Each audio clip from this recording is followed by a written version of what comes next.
Today's stuff we're going to be learning is Bava Metzia Daf Tet. Today's stuff is sponsored by Ricky and Alan Zibbit in loving memory of Helen Zibbit on her 24th year at Site. Mom was a devoted and loving mother, grandmother, and great-grandmother who lived a life with midot, filled with midot, chesed, learning, and Havat Yisrael. May her memory be a blessing. Today's stuff is dedicated by the Hadran women of Long Island in honor of the birth of a grandson to Cheryl Savitsky. Celebration of the inauguration of our friend and co-learner Cheryl into the Grandparents Club. No matter what the new prince, born to Eliana and Shimi, will call you and Avi, we are certain of two things. He has wonderful role models of Torah, Avodah, and Gemilut Chasidim, and that you will have enormous nacha from him and his entire family. Tizku l'godol l'Torah l'chupat u'masim tovim. Mazal tov. Okay, we're going to get started with our daf. We had yesterday, on the second part of the daf, a whole discussion about somebody riding on an animal. And while it seemed clear from the Mishnah that someone riding on an animal could acquire, because the Mishnah talked about two people riding, and the question was, how do we divide this ownerless item that they each acquired ownership of? Obviously, it seemed that Rochev is koneh, but Rav Yehuda, who's an Amora, came along and said, Shmuel, I learned one thing from him, one thing about a Rochev, one thing about a manhig. So again, one about someone riding on an animal, one about someone leading an animal. One works as an act of acquiring and one doesn't. And I wasn't sure which one. And then he basically derives that it must be that the Rochev is in koneh, and he learns that from the Yoshev B'Kahon, the one who's sitting in the carriage, from the case of mixed breeds.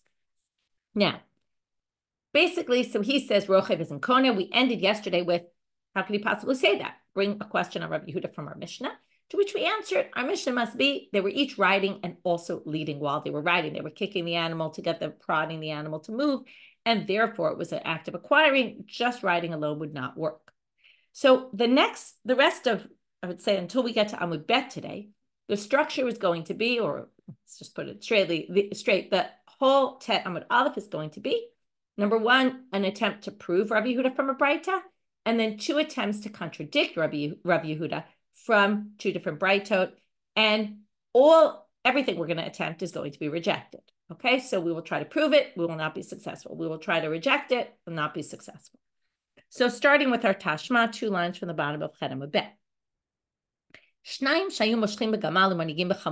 So we have two people who are either pulling a camel or leading a donkey. We'll see in a minute why specifically they use the language of pulling by a camel, and pulling by a camel and leading by a donkey. This sounds like, although we're going to have to see later, but this sounds like, or one was leading and one was pulling the camel, or one was leading and one was pulling the donkey. That's what it sounds like it's saying. B'midah zot kanu. Okay, this is a bit of a strange language, and we'll deal with this later. In this way they acquire, which sounds like in this way and not some other way. Okay, Rabbi Yehuda Omer.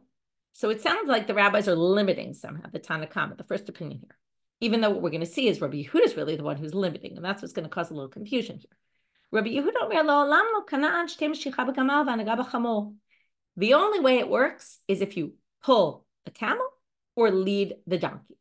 Okay, the assumption is that that's the way people generally, okay, when you see people, you go on a donkey ride, camel ride ever, the person's always leading the camel with, right? There's always something pulling the camel, and they pull the camel. And Hanagat Chamor usually, so there's different opinions about why this is, but it could be that the donkey can't really be pulled. The donkey kind of pulls away. So you have to try to lead it in some way rather than pulling it. Pulling isn't really effective because the donkey kind of goes crazy and pushes the other way. Can't really be led, can't really be physically pulled, or it's just the way they did it, right? That, okay, this is just the way things work or are. Okay, so therefore, what does this have to do with anything? Let's see. It really doesn't say anything about riding, so it's a little weird they bring this. Katsanim miyat. So we're going to have two different, this is the same braita, we're going to have two different ways that they tried to bring a difficulty, they tried to bring a proof from Rabbi Yehuda from this braita. So option number one, Katsanim miyat, it says in here, O shehaya achad moshech ve'achad manhig. Now it says, right, either both were pulling or leading, or one was pulling, one was leading. Moshech or manhig in, aval achuv lo. Well, that would only be, it sounds like they're limiting some case. They're saying, if it's 1 and 1, that also works, but not if it was any less than this. What would be less than this? Riding. Now, it never says riding here. This is just an inference. So in the end, they're going to basically say, no, that's not what's inferred from this line. Okay, we can infer something else maybe, but not this. So it sounds like, again, let's just read the words. Moshech or manhig im, because it says, right, or one was moshech and one was manhig, it would sound like you need either mishicha or hanaga, it doesn't matter which one, but it doesn't work if one's riding on it. Right? Haval rachuv lo, but not if you're riding. To which the Gemara says, this is not a difficulty. Hu adin afilu rachuv, even if you're riding on it. V'had katani moshech or manhig, lafugim into Rabbi Yehuda da'amar, ad shtei mishicha b'gamav, hanaga b'chamor. Kamash malan da'afilu ibchanami kani. Okay, let's explain what this means. This is very simple. Why did they say, okay, they started off saying two people were pulling a camel or two people were leading a donkey. Now, if they disagree with Rabbi Yehuda, then they have to add something more, right? Which is, because Rabbi Yehuda agrees with that first line. So what they're trying to say, right, Lafu came into Rabbi Yehuda, it's coming to disagree with Rabbi Yehuda. It's not trying to say, but riding would not work. They're trying to say, not only does leading a donkey and riding, and pulling a camel work, but, right, Rabbi Yehuda said, it has to be specifically that. On that line of either one was pulling and one was leading, even the flip would work. In other words, we said you have to pull the camel or lead the donkey. It would also work if you lead the camel or pull the donkey. Okay? That's what Tanakama is saying. And Rabbi Yehuda is saying, no, it has to be specifically in the way that people typically do it. We're going to come back to this idea, by the way, later in the daf, about that an act of acquiring can be done only in a way that's typically done. Okay? So again, either Tanakama think maybe this is enough typical. In other words, not everybody only leads a donkey or only pulls a camel. Or they maybe disagree with that concept, that you can only do a kinyan if it's a typical way. Anyway, now they're going to say, but there's another problem. If you're going to say that that's what Tanakama meant, well, then they should have, if Tanakama wants to disagree with Rabbi Yehuda entirely and say it doesn't matter which one you do, then the whole language of this braita doesn't make sense. It should have been written in a much simpler way. Should have mixed everything together and taught it. Why did it start with two that were either doing this to the camel or the other action to the donkey? Doesn't make any sense. They should have just said two people that were either pulling or leading, whether it's a camel, whether it's a donkey, right? And that would have been the simplest way to say what we said Tanakama is saying. So the fact that they worded it differently maybe does lead us to think that it's trying to say only these two actions, not riding. To which the Gemara says, no, the reason they didn't word it that way was because we didn't understand Tanakama fully. There is one way that doesn't work. Some people say it's mishicha b'chamor, and and some people say it's leading the camel. Meaning, we have a bunch of different permutations here. We have, right, you could either be leading the donkey, that definitely works. You could be pulling the camel, that definitely works. And now we have two other possibilities. Can you also pull a donkey? Does that work? And can you lead a camel? So the issue is that Tanakama agrees with one of them. We just don't know which one. Tanakama thinks that you can, let's say, okay, possibility A is you can also acquire the animal by leading a camel, but not by pulling a donkey, or the reverse. So that's why they didn't put everything together, because that wouldn't be true then. It's not bein b'kamal, bein b'chamor. It's one of them and not the other. We don't know which one. Now, the question is, we don't know which one, okay? Some people say this, some people say that. But the difficulty is the braita should have known which one, unless you're going to say the braita didn't know which one, and that's why they didn't specify. And that's why they left it a little bit ambiguous, so that it left open to interpretation. Okay, that's the first attempt to use this braita to prove Rav Yehuda that riding doesn't work, but it's redacted. Eat the motive misefa. Some people bring up the question, dafka, from the words that I mentioned before that are weird here. B'midah zokana. Okay, in this way you acquire, which sounds like in this way and not in some other way. So here would be a good inference. B'midazo lemutemai, what is it coming to exclude? Lav lemute rachuv, is it not to exclude someone writing? By the way, the structure here is going to be very similar. It's just they're learning it from specifically those words. No, it's the wrong inference. It's lemiute ibcha. What it's trying to say is this way you acquire it, but not the reverse, meaning in the way that you're moshech begamal or manhig bechamor, but not if you're manhig begamal or moshech bechamor. Now that obviously doesn't make sense because the hachi hanu Rabbi Yehuda. Well then, Tanakama agrees 100% with Rabbi Yehuda, and then the braita makes no sense because the braita sets it up as if there's two different opinions. So the way we just read this, b'midazo kanu, only in this way doesn't really work. And not to mention that it says, or one was moshech and one was manhig, which also kind of creates a problem. To which they say, the answer is going to be exactly the same as we just said, which is there is one way that works and there's one way that doesn't work. Again, ita amre, some people say mishicha b'chamor, that mishicha b'chamor doesn't work. Pulling a camel, it doesn't work. But leading, pulling a donkey doesn't work, but leading a camel would work. And some people say leading the camel doesn't work, even though pulling a donkey would work. Okay, so that's our source that we tried to use as a proof for Rabbi Yehuda. But the inference that they tried to infer either from the first part of it or from the last words of the Tanakama's opinion are rejected. It doesn't say anything about riding, and the whole topic of this braita could be exclusively this riding and the pulling and the leading, and have absolutely nothing to do with riding. Okay, next source. Now we're going to bring, as I said, two sources that are going to raise a difficulty with Rav Yehuda. So again, Rav Yehuda says, Rochev is not kohen. You cannot acquire something by writing. But these sources are going to say, yes, the structure of both is going to be the same. We're going to have a difficulty, a source. We're going to learn the source. We're going to raise it as a difficulty. Then we're going to resolve it. Then there's going to be this ihachi in both cases. In both cases, there's a debate. Ihachi means if so. If so usually means if you had a question and then you resolved it. And then you say, if so, sounds like they're questioning the resolution, right? How we resolved it and raise a difficulty on that.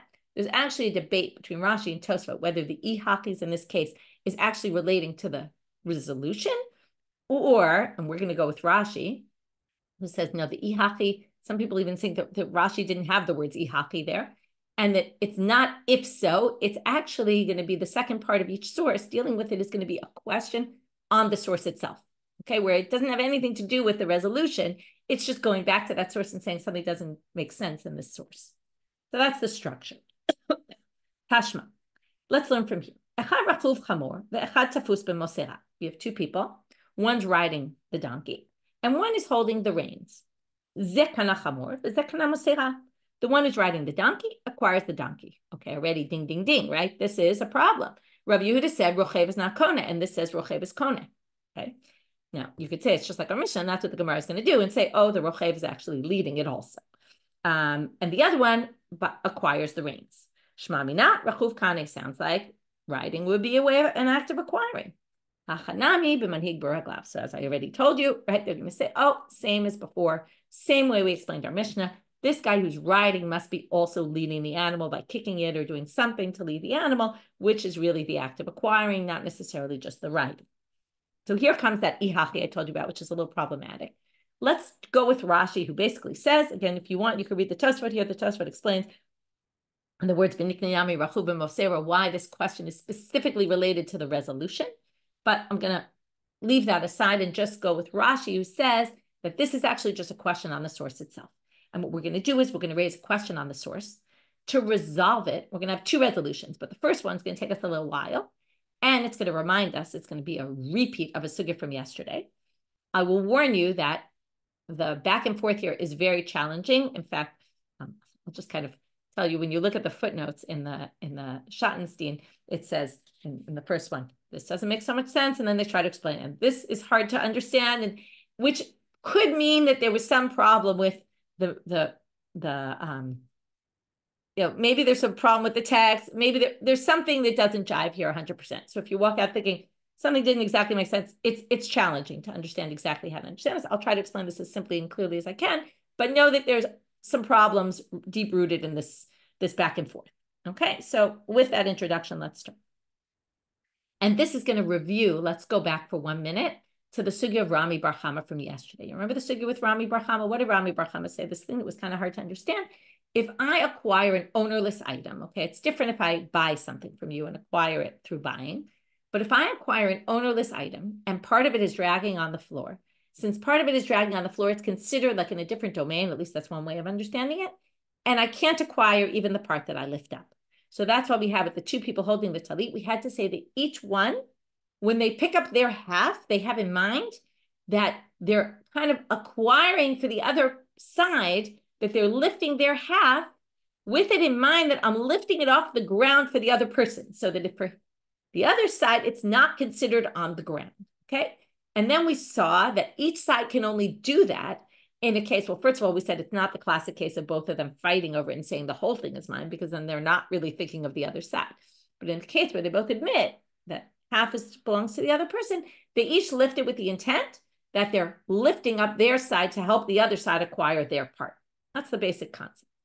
But if it was still on the ground, it would be a problem. And if you remember with the Cheresh and the Peah, we said, and this is going to be really a repeat, part of it is a repeat word for word of that sugya, which is that if you can't acquire it for yourself, then you're going to have trouble lifting it off having it considered lifted off the ground for the other person. And that's going to be part of the issue. So that's the background. Let's read it inside. The first part isn't going to be related to Rami Bar Chama, but after that we will be. So the Gemara says, Nikne nami rachu b'mosera. Now we'll bring up a different issue, which is, if I acquire an animal, I acquire the items on the animal. So the reins are part of the animal. So shouldn't I acquire the reins when I acquire the donkey? So why would the other person who's holding on have any rights to the reins? So Ema, so they say, okay, well, or maybe not have full rights to the reins. I should have rights to it also. So they change. First version, we're going to have now 4 versions, okay? We have the first version, which we read already. First changed version, okay? So altogether, there'll be 4. So now they say, the one who acquired the donkey also acquired the reins, but the problem is that someone else was grabbing onto the reins, so we split the reins 50-50. So now we're going to start getting to Rami Bar Chama, because they're going to say this. Now think about the reins. The reins, right, it starts with kind of the halter on the mouth of the donkey. That's not really what we're talking about. Then from the halter, there's, it kind of falls down the reins, right? They're kind of lying on the animal. Now one is picking up part of the reins. So that part is off the ground, but the part that's still lying on the animal is actually, it's like lying on the ground because it's just lying on the animal. So Bishlam Arachuv Kane, I understand the one who's riding can acquire it. Why? Because for him, the other side isn't on the ground. Why? Because someone lifted it. Okay? Because a bendat, the one who grabbed the reins, is lifting it for their own sake. But while they're doing it for their own sake, they have in mind that they're lifting it off the ground for the other person. But tafas b'mosera b'maikane. But the one who's holding one part of the reins, the other part of the reins is on the donkey, which is like it's on the ground. And the one who acquired the donkey didn't lift it because they didn't do any sort of kinyan on the reins. It was just that they acquired the animal by riding on it. So those are considered on the ground. And how on earth could the person who picked up the reins acquire the reins, because the other part of them is on the ground, so to speak. So second attempt to change this. So third reading of this source. Really, the one riding on the donkey acquired the whole reins. Well, not the whole reins, we'll see. The one who lifted the reins doesn't have rights to half the reins, because part of it is, right, they're only lifting, they're not lifting 50% of the reins, they're lifting 10% of the reins. 40% of their half is lying on the animal, and then 90% of the reins are on the animal, 10% is in their hands, let's say.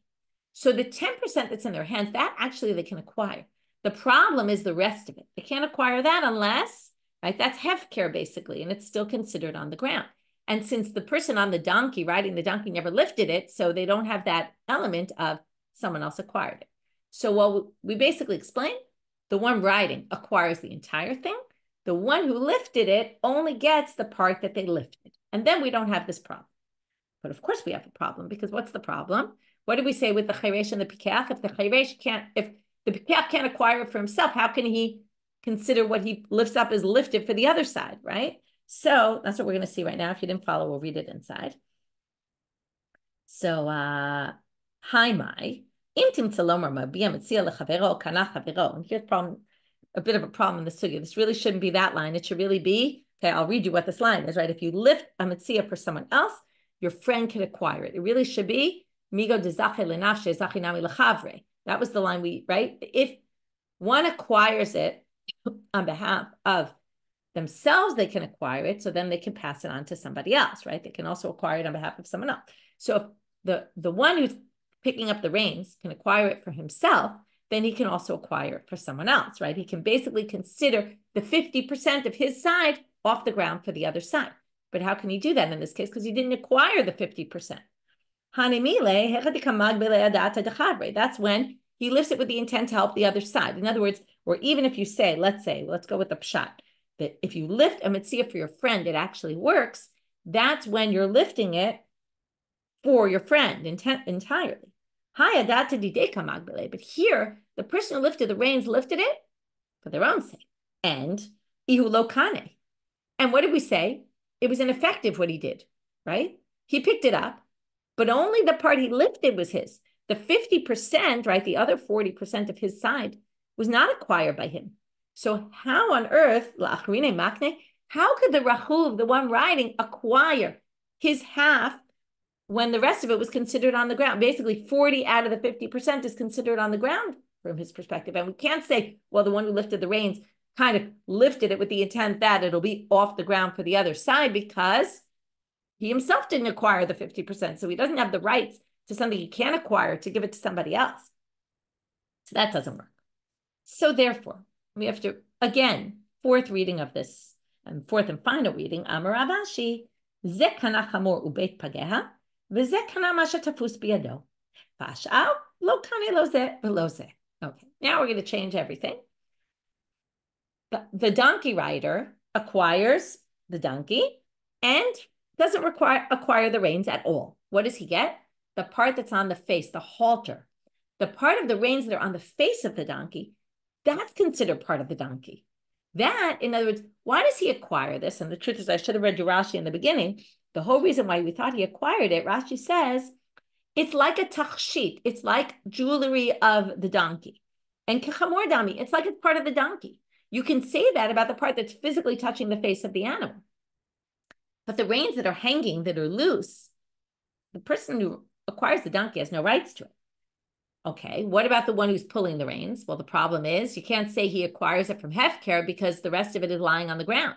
So all that person gets is the part that's in that person's hands, whatever they're holding, not the rest of it. And the rest of it, nobody acquired. So the rest of the reins is ownerless still. Okay, and that's how we end this section. Except that we didn't end the section because this, again, what did we do? We started with this braita that we thought was a difficulty on Rabbi Yehuda because it said a rochev can acquire. We said, no. That's rochev umanhi. It's someone who's kicking it and prodding it along. Then we said, but the whole braita makes no sense. How could you say that zeh kana chamor and zeh kana mosera? So in the end, after modifying it many, many times, we get to the fact that nobody really acquires the mosera. It's just the one who grabbed the reins gets the part that they grabbed. That's it.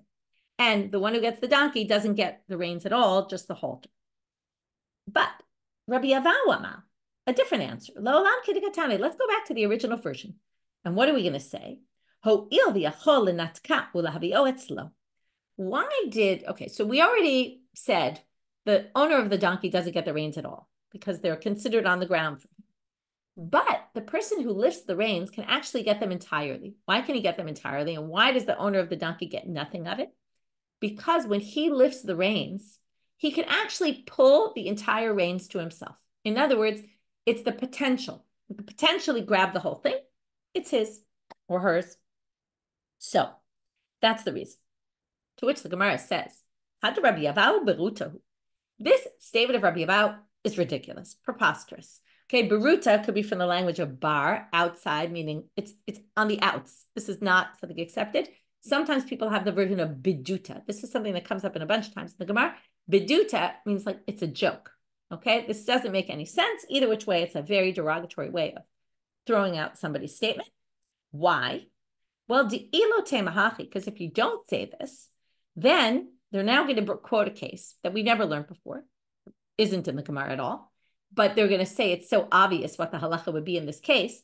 And according to Rabbi Avahu, it would be the exact opposite of what we assume would be the obvious. At least this is the way, again, there's different ways to read this, but we'll go with Rashi, that basically we're going to assume that this case we're going to quote is not true. Okay, why we assume that, I'll talk about as we go through it. So, and therefore, basically what Rabbi Avahu says would lead to preposterous law. That's just not the case. So he says the following. Say we have a talit that's draped from a beam, off the ground, all the way onto the ground. And I come along and I pick up the part that's on the ground. So right now, the rest of it is on this pillar or, lamp post. Theoretically, at that moment, I could pull the whole thing to me, right? Now, if a second later you were to come and you grab the half that's on the beam, according to Rabbi Avahu, what would be the halacha? Since I picked up half, the rest of it wasn't on the ground anymore, so it's not a problem in terms of that. And I could theoretically, now I'm not holding the whole thing yet, but I could theoretically pull half of it, the whole thing to me, the part that's on the beam. Well, if you come and you take half, of course, we're going to say we split it 50-50. Now, why is this? Of course, it's a good question. Okay, so this is where the trouble with Rashi comes in. Why is it so obvious that this is not the case? In other words, the case would be obvious that we split it 50-50. And according to Rabbi Avahu, since I could have pulled the whole thing to me, even though I didn't, the whole thing should be mine. So if you come a minute later, you don't have any rights to it. So they claim, the commentaries say, well, because if this were the case, that if half is on the ground, half is on the beam, and I pick up half, since I could pull the whole thing to me, I would actually be the full owner. It should have had a Tannaitic source that talked about this. And the fact that it doesn't must mean that this is no different than Shnayim Ochazim B'Talit, two people holding the Talitot, and therefore it must be that we split it 50-50. And therefore Rabbi Avahu is wrong. Okay, that's one way to read this sugya. Like I said, there's a lot of things on this stuff that can be read in different ways, but we're going to leave it at that. So, right? So again, are you going to say the first one acquired and not the second? Which definitely not. And why would you say that based on Rabbi Avahu? Because he could pull the whole thing to himself or to herself. Therefore, Elahad Rabbi Avahu Barutahi. So the second explanation where we tried to say the actual right, words of the first braita hold, we reject. Okay, so we're left with Rav Ashi, who basically had to rewrite the braita for it to make sense. And that was all, again, according to Rashi, this was all on the side. This had nothing to do with the answer we gave to the difficulty.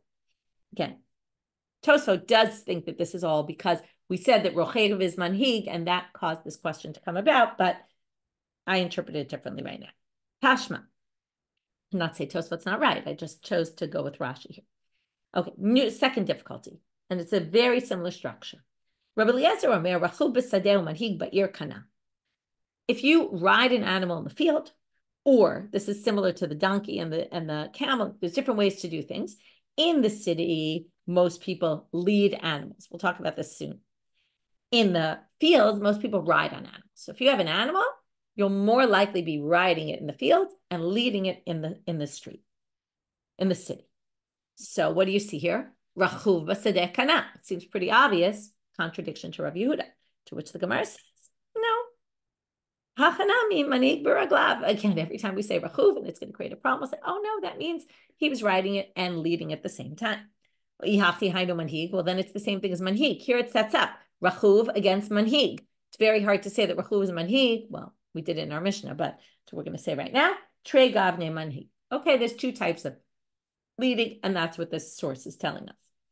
Okay, now ihachi again. Now we're going to get back. Again, we have this ihachi, which seems right. The simple reading of ihachi means this relates to the answer, but again, it seems to not necessarily relate to the answer, although Tosfot also explains here how it relates to the answer. But let's just assume this is a problem with the source itself, just like the previous sugya, and then it's the exact same structure.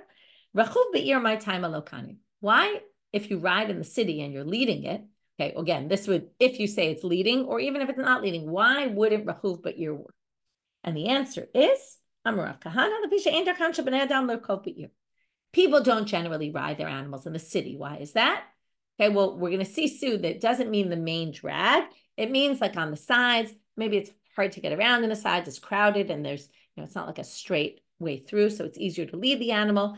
Rashi says it's for tzniut reasons, okay, for modesty reasons, okay, that it's not appropriate to ride in the city.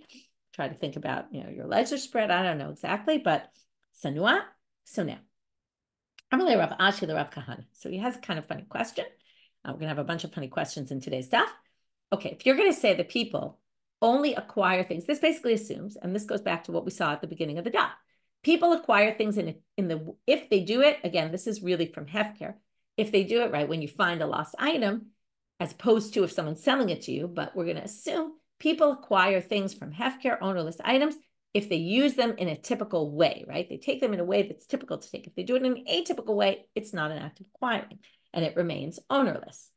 So, I'm Rav Ashi, the Rav Kahana. You see a wallet on Shabbat, and you pick it up, even though it's muktzah, you're not allowed to pick up a wallet, but you pick it up on Shabbat anyway. Well, so are we going to say that was not an act of acquiring because people don't normally pick up wallets on Shabbat because it's muktzah? So the fact that you did some atypical action, maybe you didn't acquire it. Now, of course, we wouldn't say that. You picked up a wallet, you acquired it. It's a bit of a strange contradiction because that depends on the day of the week you do it, and it's because of Shabbat. But either which way, he asked the question. Ella, my David Vikane, but if you did an act that theoretically could be an act of acquiring, and therefore you acquired it with a wallet, Hachanani, my David Vikane, same thing should be here. So you wrote it, which wasn't the typical way to write it, but what's the difference? If you wrote it, writing is an act of acquiring. It should work no matter what. Ella, so they say, fine. This case must not be a Metzia. If it's a Metzia, then that would be the case. You would acquire it no matter what. If you found this ownerless item and you wrote it, since writing works in general, it would work here too. Again, writing with leading. But what was this case? But it must have been a sale. In a sale, the owner could specify the details of how he wants to do the acquiring. So if the seller said, acquire it in the way that's typically done, then it wouldn't work. And that this whole braita is talking about when there was a sale, meaning there was someone on the other side to set out the specifications for how the kinyan would work, and they said it would have to be a typical way. And what this braita is telling you is what's typical, what's atypical. And that's how you'd have to read it. Otherwise, it's hard to understand. So now the Gemara, and then we're done with that basically. So we had a question on the content of the braita, just like we did on the previous, and we resolved it. Now moving to Amud Bet, before we move on to the next section, we have a few more little things to discuss, which is this whole idea of riding in the city. So it sounded like riding in the city is atypical, but they're going to say the following. And I kind of alluded to this before, Tane, if it's the main thoroughfare, people actually do ride their animals there. And Rashi explains why. Again, we're going to try to piece together the reality here. We don't really know the reality. And right, Rashi wasn't living in the same time either with the same. And I was trying to think, if you watch YouTube videos of like a busy marketplace, you could try to get a sense of, what people typically do or not do. But if it's a public thoroughfare, then riding on your animal would be normal, because it's hard to lead your animal in a big thoroughfare because you're weaving in and out of people, and you could get detached from your animal, and your animal could end up getting split up from you. That's what Rashi says. V'i adam chashuv kane. Okay, try to look at old movies, right? You might not see, if you look at like old movies that happen in a big marketplace, you don't generally see people riding, but you would see a very important prominent person come through riding on their animal. So that is typical to see. V'i ishahi kanya, and women would ride. Why would women ride? The assumption is that women would ride, Rashi says, again, this is Rashi, because she's not strong enough to hold the animal. If she's pulling the animal, and, there's other things around, like it's hard. The animal might pull back and she might not be strong enough, and the animal will run away. So she will have a better grasp on the animal if she's actually riding on it. The inish zilahu, this is the one that's harder to understand. If he's some people say inish zila just means anything less than an average person. Some people say it means a real disgusting person who could care less about anything. Then kani. Now, let's try to remember. In the main drag, let's just review. In the main drag, nobody rides unless you're an important, prominent person or perhaps a woman. but the assumption is, or you would say this sorry, I just said it wrong. In the main drag, people walk, right? People ride on their animals. Sorry. People ride on their animals. Actually, in the main drag, everybody theoretically does, because if they leave their animals, they'll get separated from their animals. So what we're talking about, the prominent people, the women, and the Inish Zila, we're talking about on the sides, okay? On the sides of the public thoroughfare, because we're not talking about in the field, that's already something else. But in the city, on the side roads, anything on the side, then where most people leave their animals there. You're not worried about getting separated from their animals. The women, though, are worried that their animal will run away. The prominent people don't leave their animals because they get taken. And the anashim, the bottom of the bottom people, or maybe anything under average, I don't know why exactly, also don't really care about rules. Like if Rashi says it's for tzniut reasons that you don't ride your animals, which again, hard to understand what the tzniut is. Well, they don't care about tzniut. That's like the easiest way to say why these anashim zolim, except it's not so easy because we don't really understand what's not tzniut about it. And if it's not tzniut, then why are the women doing it? So anyway, hard to exactly understand this, but the assumption is public thoroughfare people do ride, and on the sides, wealthy people, women, and lowlives. Okay, it's kind of funny because lowlives and very prominent people, it's like two sides of the spectrum, but again, right, different behaviors for different reasons. Okay, now moving on. So just to review this section, and we won't review at the end of today's talk, what we did here is very simple structure. We had, even though it took a while, we had one source that was brought to strengthen Rav Yehuda, one source, two sources that were brought to reject Rav Yehuda, and all of them were rejected as either proofs or rejections for him. And we then had some difficulties of the content of the braita, of both the second braitot, and we had to resolve them. By Rabbi Elazar. Now this just comes up because of that second braita that we brought as difficulty that talked about acquiring the reins of the animal. By Rabbi Elazar. We have a sale. I'm buying, let's say, the saddle of your donkey. And you say, fine, Michelle, but I wasn't buying the donkey, just the saddle. You say, pull the donkey. And with the pulling of the donkey, you'll acquire the saddle that's on the donkey. Does that work? Because I'm not pulling the donkey to acquire the donkey. Then I can acquire, now the assumption of what he's saying, and this is going to be important for the continuation, is that, because we're not going to actually even try to answer his question, we're just going to talk about the assumption he makes. The assumption he makes is that if you say, acquire my animal and its saddle, I pull the animal, I get the saddle. That's like we saw before. If you're riding on the donkey, you get the halter. But if I say, if you say pull the animal in order to acquire just the saddle, will that work? So, mi amar le, so the Gemara says, wait, liknot, mi amar le kne, the language doesn't work here because it says, you said to me, pull this animal in order to acquire. Now, in order to acquire doesn't mean and acquire. You should have said, and with that acquire. But you said liknot, in order to. It doesn't sound like you're commanding me to do the kinyan. Shouldn't work at all. They say no. What they really meant was change the wording. What Rabbi Elazar was asking about is if you say pull this animal and acquire the vessels that are on it. Although, does it work or not? That's his question. But like I said, we're not going to have an answer to the question. We're going to go to Rava. I'm a Rava. Rava says, your presumption is that if you said to me, acquire the animal and with that, everything on it, I would acquire everything on it. From what? Because what? Because we view the animal like my chatzer, right? If I buy your courtyard, I get everything in your courtyard. So is that why we're saying this would work? If I acquire your animal, I get everything on the animal. But you might remember, we talked about this before. It's a chatzer mahalechati. This is a moving courtyard. Now, courtyards don't move. But if we're going to apply the law of courtyard to other things, it's not going to apply to things that move. Chatzer mahalecha lo kana. Anything in a moving courtyard, okay, like an animal, doesn't work. You can't acquire my animal and get everything on it if the animal moves. So, if you're going to say maybe while the animal was standing, it would work. And we've seen this kind of sugya before. If potentially it could move, even if right now it's standing, it also doesn't work. In other words, it's called a moving courtyard, even if it's not moving at that exact moment.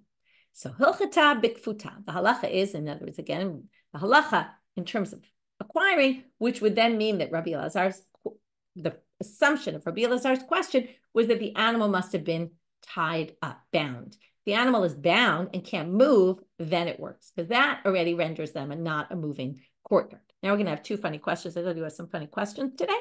Amalei Rav Papa Rav Huna braita Rav Yeshua Rava. Now Rava says a moving courtyard doesn't acquire. So we're going to ask two questions. One is Rav Papa asked Rav Huna braita Rav Yeshua. I'm sorry, Rav Papa and Rav Huna braita Rav Yeshua come to Rava and say, Elamayata ayamalech b'sfina v'kavtzu dagim v'naflu l'toch ha'sfina. You're on a boat, and fish jump into the boat. Now, fish are ownerless, and they jump into your boat. Now, if you say a boat, is it moving? Of course it's moving. This is a moving courtyard. So you're going to say, what? You don't acquire the fish? Of course you acquire those fish. They're in your boat. Of course they're yours.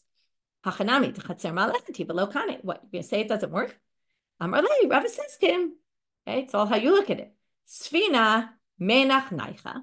Okay, it's almost like not the question's so funny, but the answer is funny. The boat is stationary. It's mayahu to kamamatula. The water is moving the boat, but the boat is considered stationary. Interesting way of looking at it. Wait till the next one. You have a woman walking in the public domain. Now, for a woman to accept her get, it has to be in her hand or in her property. So, if he throws her a get letoch cheka, into her lap, o letoch kalta, or into her, this is the basket women wore on their heads. It comes up in the sugya about covering your hair. The basket on her head that women, again, go look at videos, right? Women in the shuk walk with these big baskets on their head.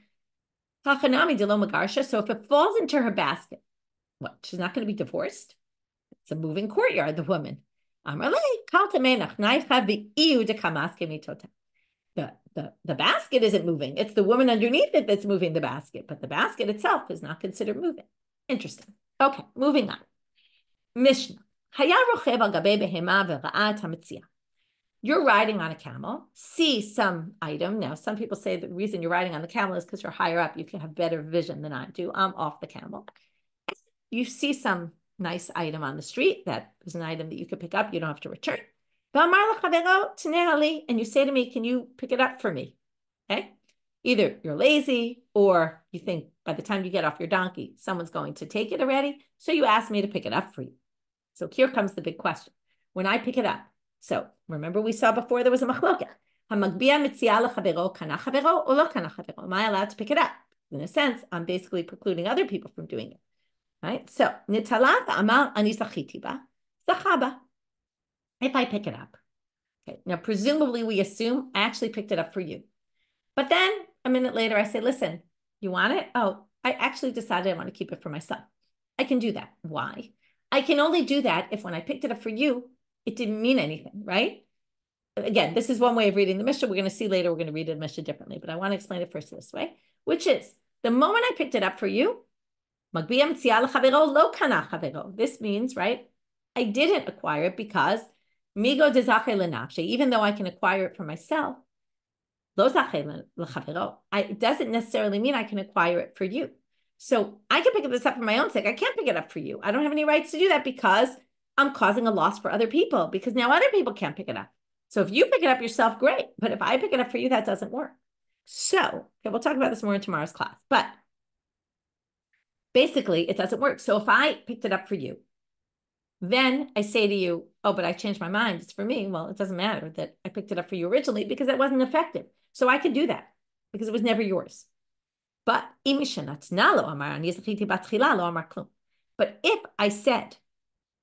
I gave it to you and then said, oh, by the way, I actually picked it up for my own sake, that doesn't work. Why? Because either I picked it up for you and maybe that was effective, let's say, okay? Or even if it wasn't effective, okay? But if I pick it up for you and it's not effective, then it's still ownerless. So as soon as I handed it to you, it became yours. If I picked it up for myself, then I own it. But then I gave it to you. So I gave it to you as a gift. So I can't change my mind. If I give you a gift, I can't change my mind about it. It's already yours. So either which way, once I give it to you, it's already yours. So now the Gemara is going to bring another Mishna in Peah. And then Ulla and Rav Nachman are going to disagree about that Mishna. And Rav Nachman is going to basically say, Ulla, you got to be wrong about how you understand that Mishna because of our Mishna. So let's read the Mishna in Peah and then we'll see. Tananatan, Misha leketet haPeah, ba'amal, harezo leploni ani. Here's a very similar case. You leave the corner of your field for poor people. I come by, I pick it up, and I say, I'm picking this up for somebody else. So it's the same idea. I'm picking up, it's kind of like a lost item. It's open to poor people. So I pick it up for someone else. Rabbi Elazar Omer Zachala. I acquired it for the other person. I have to give it to the first poor person I find. I can't give it to who I wanted to give it to. It's still ownerless, and therefore the first poor person who sees it gets it. Amar Ulla, Amar Rabbi Yeshua ben Levi, machloket me'ashir la'ani. The machloket is only if a wealthy person picks it up for a poor person. Why? Because Rabbi Elazar savar migo. Now Rabbi Elazar says it works. Why? Because migo di ibai mafkir nachse v'have ani v'chazele. Theoretically, the rich person can say all of my property is ownerless, turn himself or herself into a poor person. Hashtanami chazele. So therefore, they can right now become poor theoretically. Okay, potentially is maybe the better word. Umigo tezache lenafshe, and since potentially they could be poor right now, even though they're not. And then that means that potentially they could actually have acquired it for themselves. So therefore, zachinami l'chavre, they have the rights to acquire this on behalf of somebody else. And Rabbanan savre, chabi go amrina, tre migo lo amrina. You can say migo tezache lenafshe, zache l'chavre. If I can acquire something for myself, I can acquire it for you. By the way, this is different than the way we saw it last time. Last time we said, once I'm already acquiring it for myself, I can acquire it for you. That was the lifting off the ground. Here we're using the same statement differently. The fact that potentially I can lift it for myself means I can lift it for you. But we can't say two migos. We can't say, well, potentially I could have been poor and therefore potentially I could have lifted it. That doesn't work. So therefore, Chachamim say, there's a machloket ani last year. That's what Ulla says. But Rabbanan savre chad migom, right? Okay. Aval me ani la ani divra kol zachalo. But if the poor person, if I was a poor person, and I lifted up for a different friend of mine who's poor, since there's only one migo, which is migo tezache lenafshe zache lechavre, and everybody agrees with that. If I could pick it up for myself, I could pick it up for someone else. That's an agreement with everyone else. That's the line that's going to be a problem with our Mishnah. Because if everyone agrees that I can acquire it myself, then I can pick it up for someone else. Then when I picked up the lost item that you wanted, theoretically, I could have acquired it for you. That's where Rav Nachman's going to come in, and we'll just start it right now, but we'll leave it for tomorrow. I'm Rav Nachman le'ula, b'lei mamar me'ani lani machloket. You have to say me'ani lani, there's a machloket. And what is that then? The debate is, do we say, if I can acquire it for myself, I can acquire it for someone else, or do we not say that? Right? And then, utnan, but then, because otherwise, our Mishnah makes no sense. Because it says,